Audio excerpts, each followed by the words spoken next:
బహదూర్గూడలో ఉద్రిక్త పరిస్థితులు నెలకొన్నాయి. గత 4 రోజులుగా తమ సమస్యల పరిష్కారం కోసం గ్రామస్తులు, రైతులు ఆందోళన వ్యక్తం చేస్తున్నారు. ఒక్కసారిగా వారంతా కూడా ఆగ్రహం వ్యక్తం చేయడంతో పరిస్థితి అక్కడ ఉద్రిక్తంగా మారింది.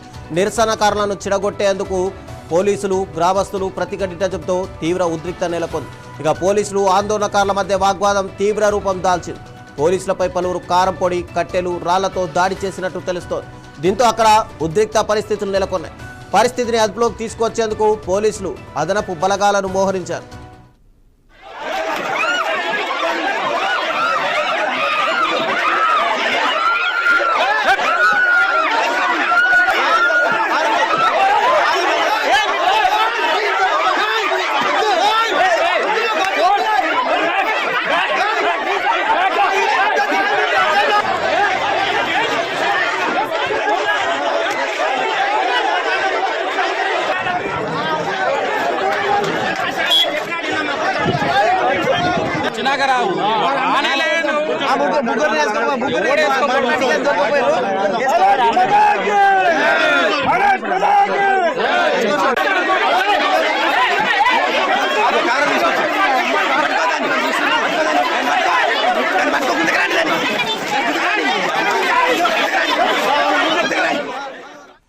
బహదూర్గూడలో అటు మెట్రో బుల్లెట్ ట్రైన్కి సంబంధించినటువంటి ఒక స్టేషన్ రాబోతుండడంతో అక్కడ భూములు తీసుకోవాలని చెప్పి ప్రభుత్వం యోచిస్తుంది. ఇప్పటికే హైడ్రా అధికారులు ఆ భూముల చుట్టూ ఫెన్సింగ్ ఏర్పాటు చేసే పరిస్థితుల్లో గ్రామస్తులు, అటు రైతులు తీవ్ర ఆందోళన వ్యక్తం చేశారు.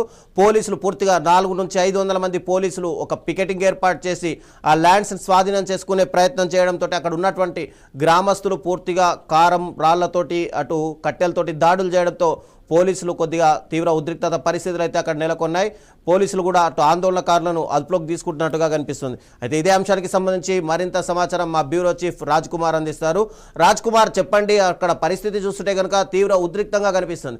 ఒకవైపు బీఆర్ఎస్ నాయకులు కూడా ఈ బహదూర్గూడకు సంబంధించిన రైతులకు అటు మద్దతు తెలిపారు. ఇప్పుడు బీజేపీ నాయకులు కూడా అక్కడికి చేరుకున్న పరిస్థితి కనిపిస్తుంది. టోటల్గా ఇది అటు కాంగ్రెస్ వర్సెస్ ప్రతిపక్షాల ఇష్యూగా కనిపిస్తుందా?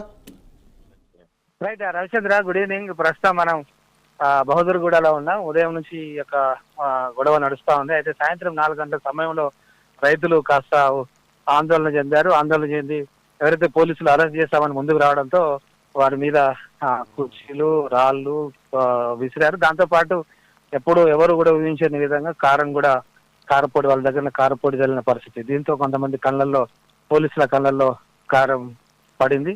ముఖ్యంగా ఈ ఏరియాకి సంబంధించిన డీసీపీ, అదేవిధంగా 3 సిఐలు, 2 ఎస్ఐల మీద కారం పడింది. దీంతో చాలా ఒక్కసారిగా ఉలిక్కి పడ్డారు. ఇక్కడ వాతావరణం అంతా టెన్షన్ గా మారిపోయింది. ఇక లాఠీ చార్జ్ చేస్తారేమో రైతులను అనే పరిస్థితికి వచ్చింది. కానీ పోలీసులు డీసీపీ ఆదేశాలతో ఎవరిని రైతులను కొట్టద్దు, ఏమనొద్దనడంతో కాస్త వాళ్ళను పక్కకు తొలగించే ప్రయత్నం చేశారు. అయితే దీనికంటే ముందు బీజేపీ నేతలు దాదాపు మధ్యాహ్నం నుంచి 12 గంటల నుంచి ఆల్రెడీ బీజేపీ నేతలు ఇక్కడ వీళ్ళ యొక్క దీక్ష ఏదైతే ఉందో ఈ దీక్షకు సంఘీభావం తెలిపారు. రంగారెడ్డి జిల్లా బీజేపీ అధ్యక్షుడు రవిగోపాల్ గౌడ్ ఆధ్వర్యంలో చాలా మంది బీజేపీ నేతలు వచ్చి వీళ్ళతో ఈ దీక్షలో కూర్చున్నారు.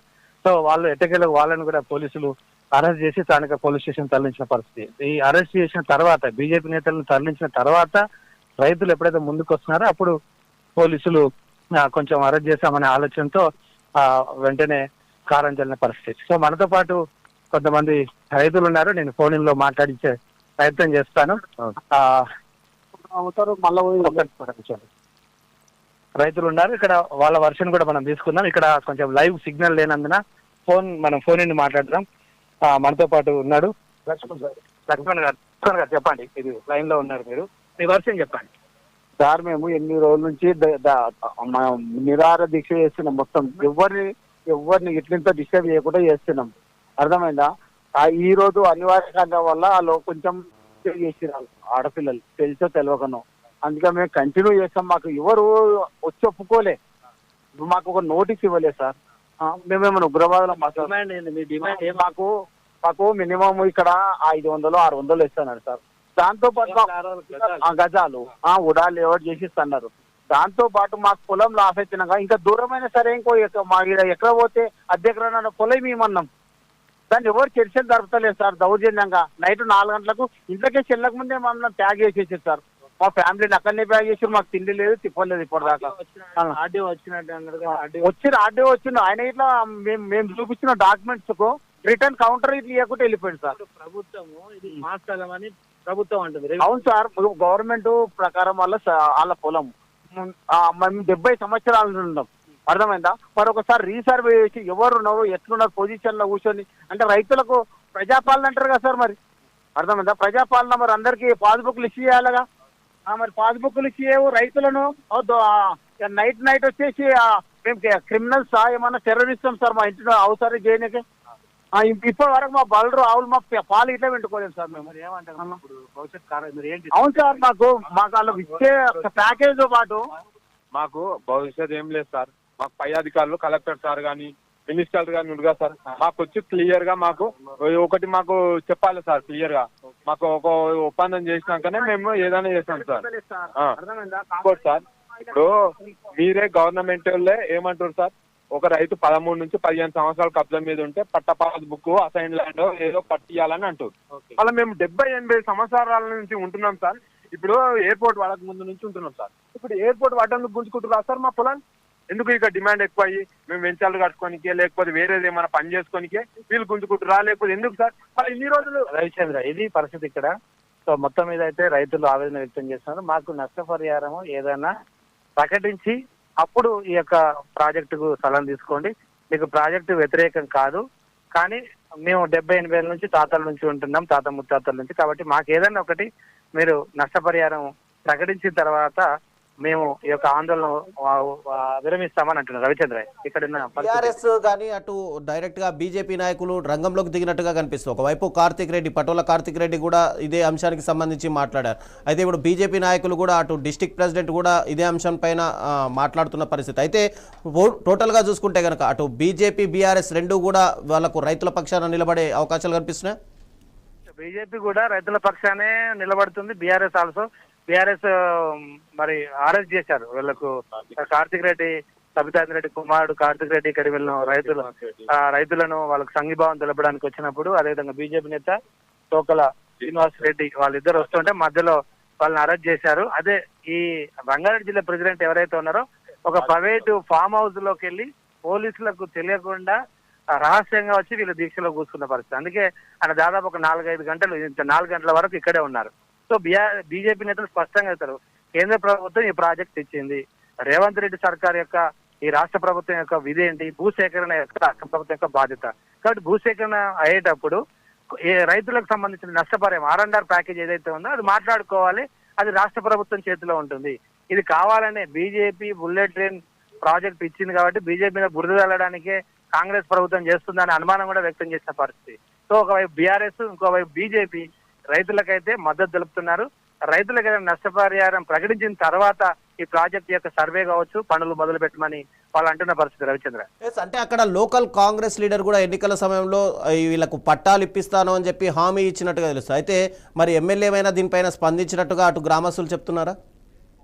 రైట్, ఇక్కడ కాంగ్రెస్ లోకల్ అంటే ఇక్కడ లోకల్ ఎమ్మెల్యే ప్రకాష్ గౌడ్ ఇప్పటికైనా పలుమార్లు 4 సార్లు గెలిచాడు, 3 సార్లు దాదాపు 4 సార్లు గెలిచాడు ప్రకాష్ గౌడ్. అయితే లాస్ట్ టైం ఎలక్షన్స్ అప్పుడు, అంతకుముందు ఎలక్షన్ అప్పుడు ఆయన బీఆర్ఎస్ లోకి వెళ్ళేటప్పుడు కానీ బీఆర్ఎస్ నుంచి కాంగ్రెస్ లోకి వస్తున్నప్పుడు ఈ భూములు మీకు ఇప్పివ్వడానికే నేను కాంగ్రెస్ లోకి వెళ్తున్నా అనే మాట ఇక్కడ రైతులతో అన్నారని రైతులు కూడా చెప్పడం జరిగింది. సో కాంగ్రెస్ నేతలు అయితే ఇక్కడ వరకు ఎవరైతే రాలేదు, ఇక్కడ స్థానిక ఎమ్మెల్యే కావచ్చు లేకపోతే ఇంకా కాంగ్రెస్ ఎవరు మాత్రం ఇక్కడైతే కనబడలేదు.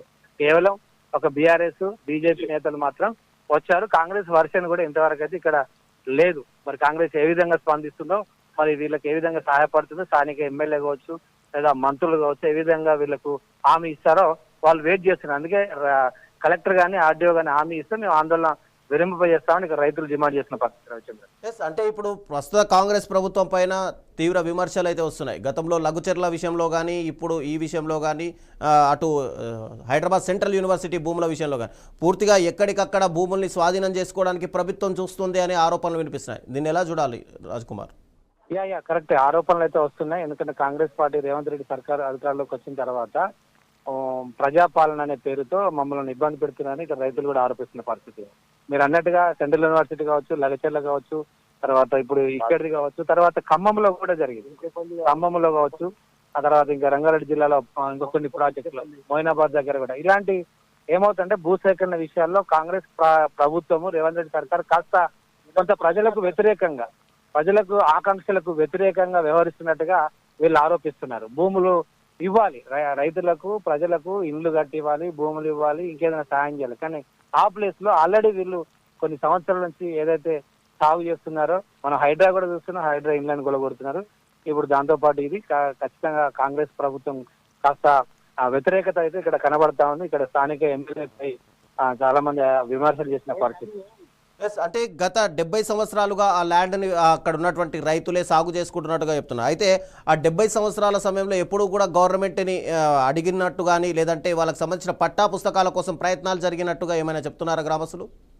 చాలా సార్లు మాకు పట్టాలు కావాలని అడిగారు. 2018 ఇదే ఎమ్మెల్యే సర్వే చేయించింది సార్. 2018లో ఇదే ఎమ్మెల్యే ప్రకాష్ గౌడ్ సర్వే చేయించింది సార్. చేపించి దాన్ని ఏం చేపించింది, మొత్తం టోటల్ రికార్డు తయారు చేయించింది, అన్ని తయారు చేయించింది సార్. తయారు చేపించి ఏం చేసిండు, కలెక్టర్ తన ప్రాసెస్ ఉంది, చేపిస్తున్నా ఎప్పుడు చూడు ఎలక్షన్ల కోసము గెలవడం కోసము మాకు హామీలు ఇస్తుండే. ఆ ఎలక్షన్ల గెలవాలని ఏదో ఒకటి వచ్చి ఊళ్ళో ఏదో ఒక హైలైట్ చేస్తుండే, ఓట్లు వేపించుకుంటుండే, గెలుస్తుండే సార్. ప్రభుత్వం దగ్గరికి అర్జీ పెట్టుకున్నారా సార్? మమ్మల్ని ఎన్నో సార్లు మేము పోయి కాలు గుట్టంగా మొక్కినాం సార్ ఎమ్మెల్యే సార్. మేము మమ్మల్ని రెవెన్యూ మంత్రి దానికి తీసుకెళ్ళండి, లేకపోతే కలెక్టర్ దానికి తీసుకెళ్ళండి, అక్కడ వెళ్ళండి, ఇక్కడ వెళ్ళండి అంటే ఇక్కడ తీసుకోకపోతే ప్రయత్నం చేశారు. రవిచంద్ర మీరు అన్నట్టుగా వీళ్ళు కొంత ప్రయత్నం చేశారు. ఎమ్మెల్యే దగ్గర కావచ్చు, తహసీల్దార్ ఆఫీస్ దాదాపు 20 సంవత్సరాల నుంచి వీళ్ళు ప్రయత్నాలు చేస్తున్నారు. వీళ్ళ తరఫున మాకు అధికారుల నుంచి, ప్రభుత్వం నుంచి మాకు పట్టాలు కావాలని ప్రయత్నం చేశారు. ఎమ్మెల్యే హామీ కూడా ఇచ్చారని కూడా చెప్తున్న పరిస్థితి. కానీ అది హామీల వరకే ఉంది, మాటల వరకే ఉంది. కానీ కార్యాచరణలో వీళ్ళ పేర్లు పట్టాలకు ఎక్కలేదు, రైతు బంధు లాంటి పథకాలు లేవు, రైతు భరోసా లేదు. కాబట్టి ఆన్ రికార్డ్ వీళ్ళ పేర్లు లేవు అన్నట్టుగా ఇవాళ రెవెన్యూ అధికారులు చెప్తున్న పరిస్థితి. ఒకవేళ నిజంగా పట్టా పాస్బుక్లు కనుక ఇస్తే ఈ రోజు ఈ పరిస్థితి ఉండదు, అది వేరే ఉండేది. కానీ ప్రభుత్వం కావచ్చు, లేకపోతే కొంతమంది రాజకీయ నాయకులు వీళ్ళను ఓట్ల కోసం వాడుకున్నట్టుగా స్పష్టంగా తెలుస్తా ఉంది. కోట్ల రూపాయల ఆస్తికి సంబంధించిన వ్యవహారం కాబట్టి అటు ప్రభుత్వం ఏమైనా దురుసుగా ప్రవర్తిస్తుందా, లేదంటే రైతులు తమకు ఆ ల్యాండ్కి ఇంకో ల్యాండ్ చూపించమంటున్నారు కాబట్టి అంతే రేట్లో ల్యాండ్ అడుగుతున్నారా, లేదా ఎకరానికి ఎకరం అనే విధంగా ఎక్కడైనా పర్లేదు అని రైతులు అక్కడ డిమాండ్ చేస్తున్నారా? రాజ్ కుమార్, వీళ్ళు ఏమంటున్నారంటే ఫస్ట్ డిమాండ్ అయితే ఒక ఎకరాకు పోతే ఆ ఎకరాకు బదులు ఎకరా స్థలం ఇవ్వండి, అది ఎక్కడైనా పర్లేదు, అది కూడా సాగు భూమి. ఎందుకంటే వీళ్ళు ఇక్కడ మనం చూసాం అన్ని గులాబీ, కూరగాయలు, ఆకుకూరలు ఇలాంటి, అంటే దాదాపు హైదరాబాద్ కు ఇక్కడి నుంచే దాదాపు ఒక 50-60% మన కూరగాయలు వస్తాయని వీళ్ళు చెప్తున్న పరిస్థితి హైదరాబాద్ కు. సో వీళ్ళు ఏమంటారంటే మేము సాగు భూమి ఇవ్వండి, అది కొంచెం దూరమైనా పర్వాలేదు, మాకు చాలా కాస్ట్లీ భూమి అనే కాదు, సాగు భూమి ఇవ్వండి, ఎకరానికి ఎకరం అంటున్నారు. కానీ ఒకవేళ అధికారులు కనుక కలెక్టర్ గాని ఆర్డీఓ గాని మాట్లాడితే అది కాస్త తగ్గే, నెగోషియబుల్ ఉన్నారు, వీళ్ళేం బీస్ గూసుకోవట్లేదు, కాస్త తక్కువైనా పర్లేదు. కానీ అసలు ఇంతవరకు హామీ కూడా లేదు వీళ్ళ దగ్గర. ఎకరానికి అరెకరం ఇస్తాం, పావు ఎకరం అని ఏమీ హామీ లేదు. కాబట్టి సాగు భూమి ఇవ్వండి, సాగు భూమి ఇస్తే మళ్ళీ మేము వ్యవసాయం చేసుకుంటాం అనేది వీళ్ళ యొక్క డిమాండ్.